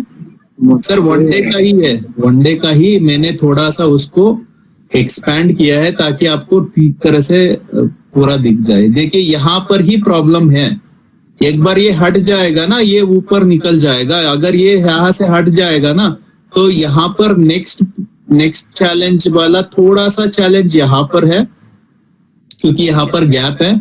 उसके बाद तो ऑल टाइम हाई ही है मेरे हिसाब से। ये नहीं रुकेगा, अभी यहाँ से निकल जाएगा ना, तो यहाँ पर शायद 27,000 तक निकल जाएगा, एक झटके में निकल जाएगा, बहुत जल्दी निकल जाएगा। बट इसको थोड़ा सा ये रेंज को ब्रेक करना है। जब तक ये रेंज ब्रेक नहीं होगा तब तक ये नहीं होगा। क्या आपका क्वेश्चन आंसर हो गया सर? इस क्वेश्चन पेपर में 2-3 क्वेश्चन है, एक गोल्डन क्रॉसओवर है, एक डेथ क्रॉसओवर है, वो थोड़ा सा एक्सप्लेन कर सकते हैं क्या? उसके लिए मूविंग एवरेज सबको समझना पड़ेगा, उसके लिए ज्यादा टाइम लग जाएगा। सर ने आधा घंटा दिया था, उससे ज्यादा तो टाइम अभी हो ही गया है, क्योंकि गोल्डन क्रॉसओवर समझाने के लिए आपको मूविंग एवरेज समझाना पड़ेगा। मूविंग एवरेज को समझाने के बाद एक्चुअली अलग चीज है, वो अलग वो कॉन्सेप्ट समझाने के लिए मुझे एटलीस्ट 10-15 मिनट तो और चाहिए होगा। ले लीजिए। अभी सर, शिवम सर परमिशन देंगे तो कल भी समझ सकते हैं। नहीं 15 ही मिनट है ना, तो आज ही ले लीजिए। ठीक है, ओके। इसके लिए आपको एक चीज समझनी चाहिए, उसका एक्चुअल कॉन्सेप्ट है मूविंग एवरेज। मूविंग एवरेज के बारे में भी आपको ये आता है, क्वेश्चन आता है। देखिए यहाँ पर इंडिकेटर करके है ना, इंडिकेटर पर आप एक्चुअली यहाँ पर मूविंग एवरेज करके डालेंगे ना, तो आपको मूविंग एवरेज यहाँ पर आ जाएगा। मूविंग एवरेज करके आपको डालना है।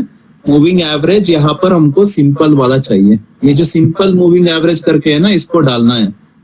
तो एक मिनट ये इसको निकाल देता हूँ, क्योंकि यहाँ पर 2 ही इंडिकेटर फ्री में अवेलेबल है।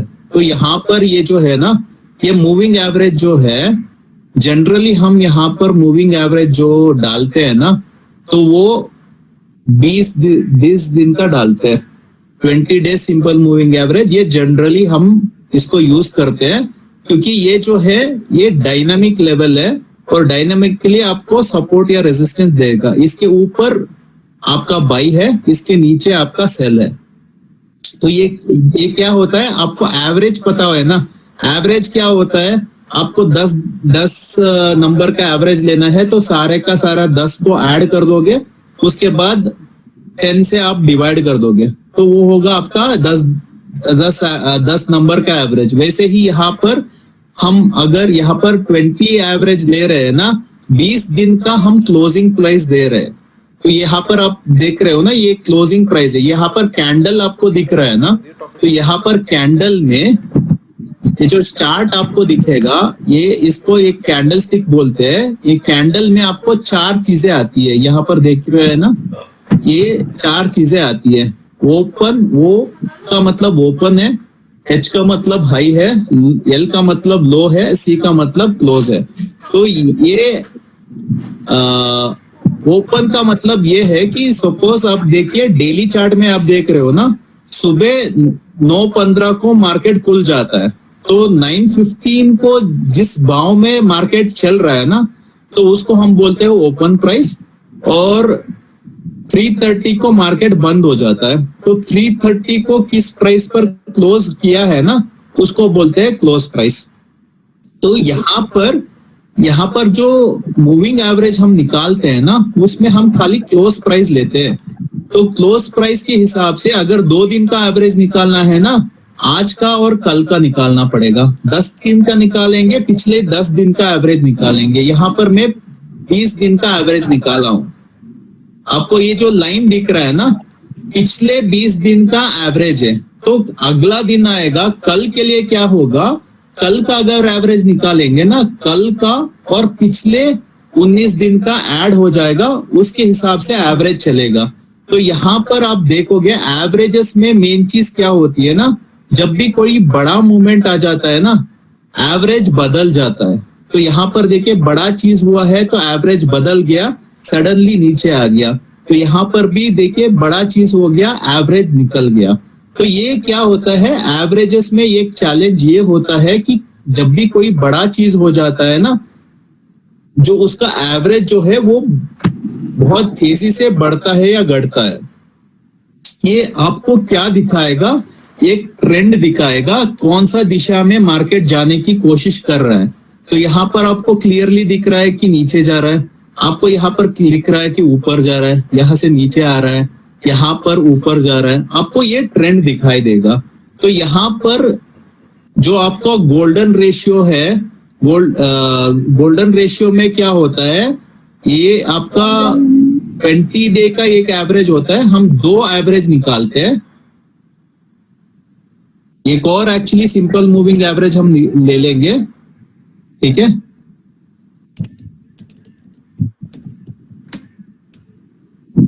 एक और एवरेज ले लेंगे, तो पहले वाला हम एक्चुअली इसको 20 कर देंगे और दूसरा का हम एक्चुअली इसको 50 कर देंगे। जनरली क्या होता है, ये 20 जो है हम यूज करते हैं फॉर शॉर्टर ट्रेंड एंड 50 को यूज करते हैं मीडियम ट्रेंड। और जब भी यहां पर आपको शॉर्टर ट्रेंड जो होता है, मैं आपको कलर चेंज कर लेता हूं ताकि आपको आसानी से पता चले कौन सा कलर क्या है। इसका मैं थोड़ा सा थिकनेस बढ़ा देता हूं ताकि आपको पता चल जाए। देखिए, तो ये वाला जो है ये छोटा वाला एवरेज है। जब भी छोटा वाला एवरेज है वो बड़ा वाला एवरेज को काटता है, तो तब क्या हो जाता है, इसको गोल्डन क्रॉस बोलते हैं, ठीक है। ये सेम चीज एक्चुअली नीचे काट रहा है ना, इसको हम बोलते हैं डेथ क्रॉस। ये गोल्डन क्रॉस है, ये डेथ क्रॉस है। जब गोल्डन क्रॉस बनता है वहां से प्राइस ऊपर चला जाता है, जब डेथ क्रॉस बनता है वहां से प्राइस नीचे आ जाता है।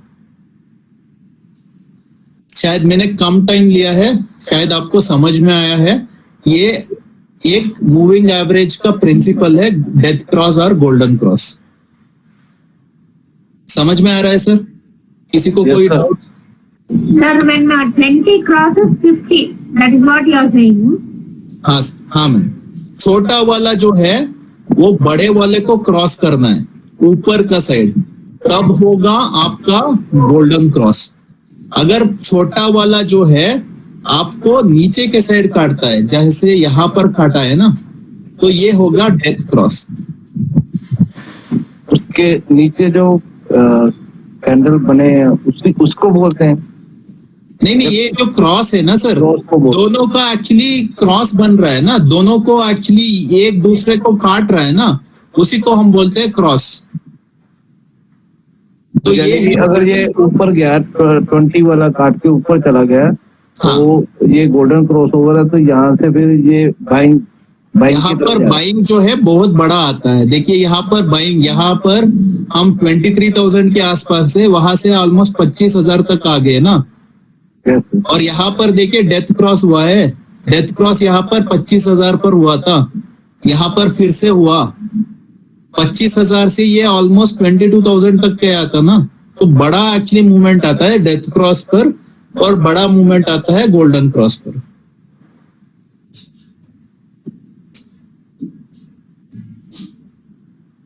सर ये कैसे पहचानेंगे कि ये गोल्डन वाला है और ये डेथ वाला है?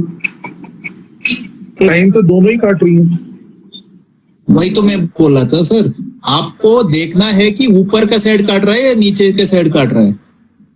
ऊपर का साइड काट रहा है तो गोल्डन क्रॉस है, नीचे का साइड काट रहा है तो डेथ क्रॉस है। ये सर इसका रिजल्ट कितनी एक्यूरेसी रहता है? 100% या सर समथिंग? मार्केट में कुछ भी 100% नहीं है, सब प्रोबेबिलिटी है। ये हाई प्रोबेबिलिटी है कि यहाँ पर ट्रेड अच्छा मिलता है आपको यहाँ पर रिस्क रिवार्ड के हिसाब से करना होता है। यहाँ पर रिस्क आपका कम होता है, रिवार्ड आपका ज्यादा मिल सकता है। आप अगर 100 ट्रेड लेंगे ना, यहाँ पर हो सकता है कि आपको 70 ट्रेड्स अच्छा मिल जाए, बाकी का ट्रेड में आपको शायद नुकसान भी आ जाए। अगर आपका गलत हो रहा है, छोटे लॉस में आपको निकलना है, और जब मिलेगा तो बड़ा पैसा मिलेगा यहाँ पर।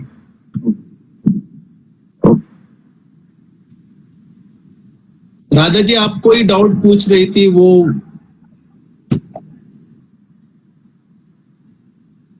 ये सर समझ में आ गया, समझ में आ गया sir. Okay okay, thank you. और किसी तो बहुत अच्छा पढ़ाया आपने, बहुत thank you. Thank you sir, thank you. आपने आज की क्लास में आपको बहुत कम टाइम में, क्योंकि टाइम कम था सर के पास, तो बहुत सारी चीजें नहीं दे पाए, लेकिन मुझे लगता है कि आज की क्लास में आपको टेक्निकल के बारे में कुछ 3-4 कंसेप्ट इतने कम टाइम में छोटे छोटे आ गए हैं और जो ज़्यादातर यूज होते ही वो कंसेप्ट है जो आप डेली लाइफ में टेक्निकल एनालिसिस की बेसिक आइटम जो है वो यही है और ये डेली लाइफ में यूज होंगी आपके। और जब मैं टेक्निकल सिखाने की सोच रहा था कि क्या सिखाऊं तो शायद मैं 2-3 चीजें ही बताने वाला था जो सर ने बता दी हैं, तो अब मुझे वो बतानी नहीं पड़ेंगी, ठीक है। और कुछ एक अलग फ्लेवर मिल गया आपको, क्योंकि मेरा फ्लेवर एक अलग है, दूसरे बंदे का अलग होगा, तीसरे का अलग होगा, तो आपके लिए एक अलग फ्लेवर में नॉलेज आ गई। तो मैंने ये मिक्सअप करने की कोशिश की, एक कॉकटेल बनाने की कोशिश की कि बहुत लंबा टाइम से ही मेरे ही फ्लेवर में चलते रहने का कुछ दूसरा फ्लेवर भी दिया जाए। और मुझे ये एक्सपेरिमेंट बहुत अच्छा लगा, मुझे लगा कि शायद मेरा सही डिसीजन था ही। बहुत बढ़िया sir. Really thankful to mister Harsha ji. और मैं चाहूंगा सभी एक बार अनम्यूट करके एक बार क्लैपिंग कर दे सर के लिए, उनकी आज की क्लास के लिए। Thank you. Thank you sir. अब हम अपनी क्लास अभी और आगे बढ़ाएंगे, सब म्यूट हो जाएंगे इसके बाद। All participant mute yourself. हाँ, क्लास को भी और आगे बढ़ाएंगे टेक्निकल एनालिसिस को। अब क्या होता है कि जब एक फंडामेंटल एनालिसिस को कहा जाता है टेक्निकल एनालिसिस पढ़ाओ, मैं कौन हूं? मैं एक फंडामेंटल एनालिस्ट हूं, तो मैं टेक्निकल के अगेंस्ट हूं। और हर्षा जी क्या है? एक टेक्निकल एनालिस्ट हैं, उनको टेक्निकली ज्यादा अच्छा लगेगा। तो दो तरह के व्यू होते हैं, है ना। जैसे आप में से कोई कोई होगा जो बीजेपी वाला होगा वो कांग्रेस को गाली देगा हमेशा, और आप में से कोई होगा कांग्रेस वाला होगा वो मोदी जी को ही गाली देगा हमेशा। तो ये सबके व्यू है और दोनों के व्यू ठीक है, हम किसी को ये नहीं कहते आप गलत हैं। तो मेरा व्यू मोदी वाला है तो कांग्रेस वाले नहीं चिढ़ेंगे, तो मेरा व्यू फंडामेंटल वाला है तो टेक्निकल वाले भी नहीं चिढ़ेंगे, ठीक है। तो मैं अपनी क्लास कल को लेकर शुरू करूंगा और मैं फंडामेंटल वाला हूं, तो मैं कभी कभी टेक्निकल को कुछ बोल देता हूं, तो उसे आप माइंड नहीं करेंगे, कोई भी जो टेक्निकल वाले कोई भी आप में से होंगे। लेकिन मैं जो बोल रहा हूं वो मेरा अपना है और बुक्स भी यही बोलती हैं कि टेक्निकल एक नया कंसेप्ट है, वो बाद में आया, फंडामेंटल पुराना है। लेकिन आज के युग में फंडामेंटल तो पहले से यूज हो रहा है, वो पहले भी यूज हो रहा था, आज भी हो रहा है। लेकिन अब आज के युग में टेक्निकल की जो ज्यादा वैल्यू बढ़ गई है, उसका रीजन ये है कि मार्केट में 90% जो पार्टिसिपेंट है वो ट्रेडर है, इन्वेस्टर तो बचे ही नहीं है। अब मार्केट में से इन्वेस्टर तो गायब होते जा रहे हैं, इन्वेस्टर तो चले गए म्यूचुअल फंड के पास, मार्केट में तो सब ट्रेडर ही बचे हैं। तो मार्केट में मोर देन 90% जो ट्रेडर हैं, उन ट्रेडर को क्या यूज करना है? टेक्निकल। इसलिए टेक्निकल यूजफुल होता जा रहा है। लेकिन हमें टेक्निकल के चक्कर में फंडामेंटल नहीं भुलाना है। तो हम जब कल को क्लास करेंगे मैं फंडामेंटल और टेक्निकल मिक्स करूंगा, और जब मैं मिक्स करूंगा तो हर बार ये निकल कर आएगा सर टेक्निकल का तो फिर कुछ काम ही नहीं है। टेक्निकल का काम हमेशा शॉर्ट टर्म के लिए रहता है, आपको 2 विंडो बनाकर देगा वो, एक रेजिस्टेंस की एक सपोर्ट की। जब तक वो उसके बीच में है टेक्निकल काम कर रहा है, जिस दिन वो टूटेगी उस दिन टेक्निकल अपने आप को ही जुटला देता है। इतने दिनों से टेक्निकल बोल रहा था ये रेजिस्टेंस इसके ऊपर नहीं जाएगा, और उसके ऊपर जाते ही टेक्निकल बोलता है अब ये इसके नीचे नहीं जाएगा, और अगर उसके ऊपर जाने का 2 दिन बाद फिर नीचे गिर जाए तो फिर से बोले लगता है इसके ऊपर नहीं जाएगा, और अगर 1 दिन में फिर से ऊपर चल जाए तो फिर बोले लगता है इसके नीचे नहीं जाएगा। तो टेक्निकल अपनी ही लाइन को हमेशा काटता है, और यही टेक्निकल है कि जो सपोर्ट था वो रेजिस्टेंस बनेगा, जो रेजिस्टेंस है वो फिर सपोर्ट बनेगा। लेकिन ये आपको एक लेवल दिखा देगा कि भैया यहां तक आपके पास रिस्क की पोजीशन है, इसके काटते ही तो आप निकल जाना, बस स्टॉप लॉस है ये आपका। तो टेक्निकल और फंडामेंटल को जो मिक्स करते हैं उससे हमें फायदा क्या होगा? एक, हमारे को पता चल गया कि यहां से ये ऊपर जाएगी, हमने फंडामेंटली पता चला लिया ये कंपनी के फंडामेंटल अच्छे हैं और ये अब यहां से ऊपर जानी चाहिए। कहां तक ऊपर जाएगी, कहां पर जाके रुकेगी, ये कौन बताएगा? टेक्निकल। आपको ये समझ में आ गया कि अब ये कंपनी बहुत बढ़ चुकी है, रिस्की है थोड़ा लेना, लेकिन मुझे कब इसमें से निकलना है बाहर, स्टॉप लॉस लेवल कौन बताएगा? टेक्निकल। स्टॉप लॉस और टारगेट टेक्निकल बताएगा, लॉन्ग टर्म टारगेट हमेशा फंडामेंटली बताएगा। तो हम अपनी क्लास को अभी कंटिन्यू करेंगे कल फिर से, और मैं कल का 1 दिन टेक्निकल पे लगाऊंगा और ये लेसन हो जाएगा कंप्लीट। और जो मैं कल टेक्निकल पे दिन लगाने वाला हूं उसमें जो सर ने बता दिया है मैं उसे फास्ट फॉरवर्ड में बताऊंगा अपने स्टाइल में, और फिर कुछ चीजें जो मुझे और बतानी है जो टेक्निकल की वो बताऊंगा, कुछ चार्ट्स के और कुछ पैटर्न्स बताएंगे आपको जो यूज हो जाते हैं, और जितने मुझे आते हैं उतने ही बता पाऊंगा, ज्यादा मुझे भी नहीं आता है। और फिर उसको हम फंडामेंटल से कैसे मिक्स करके चलाते हैं, 1-2 चीज पे हम उस पर बात करेंगे। तो हाँ, सूर्यवंशी जी की कोई क्वेरी है? बोलिए। सर मैं ये पूछ रहा था कि जो आजकल एल्गो ट्रेडिंग करते हैं वो कंप्यूटराइज्ड, उसकी एक्यूरेसी हमसे ज्यादा है क्या? जैसा क्या एल्गो ट्रेडिंग कुछ नहीं है, मैं बताता हूँ आपको। जैसे मैं एक टाइम पर 10 अकाउंट का है मान लीजिए मेरे, और मैं एक अकाउंट पे 10 अकाउंट मैनेज करने हैं मुझे एक ही टाइम पे, तो मैं नहीं कर सकता हूँ। तो मैं एक ऐसा एल्गो सॉफ्टवेयर लूंगा जो मैं एक अकाउंट में कर रहा हूँ, बाकी 9 अकाउंट से कॉपी कर लेंगे। तो एल्गो क्या है, बस एक कंप्यूटर है जो मेरी जगह पर काम कर रहा है। अब एक एल्गो सॉफ्टवेयर होता है वो एक ही अकाउंट पे काम कर रहा है। अब उसने ऐसे बिट्स लगाने का उसने ऐसे सिस्टम बनाया है कि आपने उसमें चार्ट डाल दिया, और चार्ट डालने से आपको उसमें एल्गो ने पकड़ लिया कि अच्छा ये स्टॉप लॉस लेवल है, टारगेट लेवल, और ये ऐसा, और वॉल्यूम आने में मुझे ये करना है, वॉल्यूम ना आने में मुझे ये करना है, सारे के सारे रूल आपने उसके अंदर फीड कर दिए। वो बहुत बड़े लेवल का सॉफ्टवेयर हो गया। तो आपने सारे के सारे रूल्स फॉलो कर दिए, उसके अंदर फीड कर दिए, और आपने सब डाल दिया कि भैया आपको ये वाला आइटम लेना है, अगर वॉल्यूम आए तो उसका टारगेट बढ़ा देना है, वॉल्यूम ना आए तो टारगेट हटा लेना है, स्टॉप लॉस ये ले लेना है या स्टॉप लॉस हटा देना है। ये सारी चीजें आपने अंदर उसका फॉलो कर दी। अब वो आपकी जो रूल्स है उनको फॉलो करेगा। तो एल्गो क्या है, एक सॉफ्टवेयर है, एक कंप्यूटर है जो बात तो आपकी ही मानता है।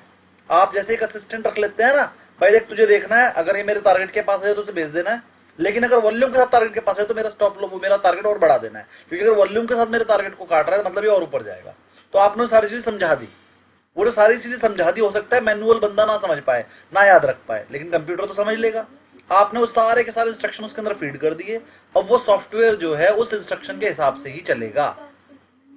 नॉर्मल बंदा तो आपको कॉल करके भी बता देगा सर आपने कहा था बढ़ा देना, टारगेट 25 पैसे से रह गया, आपको फोन करके भी बता देगा। लेकिन जो कंप्यूटर होगा वो नहीं बताएगा, वो 25 पैसे से रहे या 5 पैसे से रह गया तो रह गया। एल्गो सिर्फ वही काम करेगा जो आपने उसको बोला है। तो एल्गो सॉफ्टवेयर कुछ नहीं है। एल्गो सॉफ्टवेयर आप ही का बनाया हुआ एक सॉफ्टवेयर है कि जो ट्रेडिंग करने में आपको ज्यादा टाइम लगता था, जो बिट्स डालने में आपको ज्यादा टाइम लगता था, वो 1 सेकंड के अंदर 1000 बिट भी डाल सकता है, और 1 सेकंड के अंदर आपके बिड को 1000 बार अल्टर कर सकता है। तो that is called algo. Algo कुछ नई चीज नहीं है, इंसान का बनाया हुआ एक सॉफ्टवेयर है। वो सॉफ्टवेयर इंसान के हिसाब से ही काम करता है, बस आपकी स्पीड बढ़ जाती है काम करने की। वो काम मैनुअल आप कर ही नहीं सकते जो आप सॉफ्टवेयर से कर लेंगे। तो जब आपको बहुत बड़े पैसे से ट्रेड करना पड़ता है तो हम एल्गो का यूज करते हैं।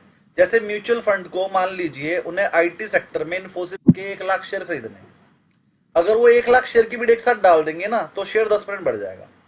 अब वो क्या करते हैं, एल्गो में डालते हैं, उसके बैच बना देते हैं, भैया 1 लाख शेयर खरीदने हैं लेकिन खरीदेंगे 1000 करके। अब वो 1000 शेयर को भी 1000 की बिड नहीं डालते, वो हर 5 पैसे के डिफरेंस पे, 10 पैसे के डिफरेंस पे बिड डालते हैं। 1000 शेयर को खरीदने के लिए वो 100 शेयर की 10 बिड डालते हैं अलग अलग रेट पे। तो आपको पता भी नहीं चलता कि म्यूचुअल फंड वाले खरीद रहे हैं। वो क्या करते हैं, कैश में भी खरीदते हैं, फ्यूचर में भी खरीदते हैं, और जैसे उनकी क्वांटिटी पूरी होती है वो रुक जाते हैं। भाई कुछ क्वांटिटी फ्यूचर में मान लो 1 लाख शेयर खरीदने थे, 70-80 हजार तो फ्यूचर में खरीद लिए, 20 हजार कैश में खरीद लिए और शांत बैठ गए। पूरे महीने उस फ्यूचर को अपने पास रखेंगे और एंड में उसे बेचेंगे नहीं। अगर आपने फ्यूचर में कोई लॉट खरीदा और उसे एंड में ना बेचो तो आपको कैश में मिल जाता है वो, और जिस बंदे ने फ्यूचर में बेच रखा होगा उसे वो डिलीवरी देनी पड़ती है। तो फ्यूचर में खरीदने से एक फायदा हो जाता है, वो जो 1 लाख शेयर अगर आप कैश में खरीदते तो आपको मिल भी ना पाते, बहुत ज्यादा रेट बढ़ जाता। फ्यूचर में क्या है, 1000 क्वांटिटी का लॉट है, 100 लॉट ही तो खरीदने हैं, खरीद लो, मिल जाएंगे, 1-आधा रुपया महंगा मिल जाएगा। तो जब मोटी क्वांटिटी हमें खरीदनी होती है तो हम कैश में नहीं खरीदते, हम फ्यूचर में खरीद के बैठ जाते हैं, होल्ड कर लेते हैं, और एक्सपायरी पे हमें वो कैश में मिल जाती है। ये वाला कंसेप्ट हम NISM 8 में पूरा बताएंगे, वहां पर तो है डेरिवेटिव, पूरा का पूरा कोर्स ही डेरिवेटिव पे है, तो वहां पर हम आपको बिल्कुल डिटेल में सिखाएंगे ये वाली चीज। लेकिन आपका क्वेश्चन था तो मैंने बता दिया, एल्गो और कुछ नहीं है, मोटी क्वांटिटी को ट्रेड करने का एक तरीका है। इंसान करेगा तो नहीं कर पाएगा, एल्गो से हो जाता है। किसी की तो फिर सर AI और जो रोबोट आजकल बोलते हैं तो फिर ये सेम ही है? सेम ही है, AI का मतलब एल्गो ही है। जो बोर्ड बोलते हैं कि बोर्ड आपके लिए रखा, हमने ट्रेडिंग खुद करता है, तो वो क्या चीज है, वो कैसे इम्प्लीमेंट? सॉफ्टवेयर है। अच्छा सॉफ्टवेयर। AI, एल्गो, रोबोट सब एक ही चीज एक है। ही चीज। और कोई क्वेरी किसी की आज की क्लास से रिलेटेड? सर एल्गोरिथम तो हमने ही डिफाइन करना ना। हाँ, रूल्स तो हम नहीं बताने हैं उसे, बस वो हमारे रूल्स को विदाउट सेंटिमेंटल कुछ भी छोड़े कर देगा फॉलो। हम तो सेंटिमेंटल हो जाते हैं, लॉस देखते रहे यार, इतना बड़ा लॉस कैसे बुक करूं, लेकिन उसे अगर आपने बोल दिया वो फट से क्लिक करके कर देगा। तो आज के लिए इतना ही।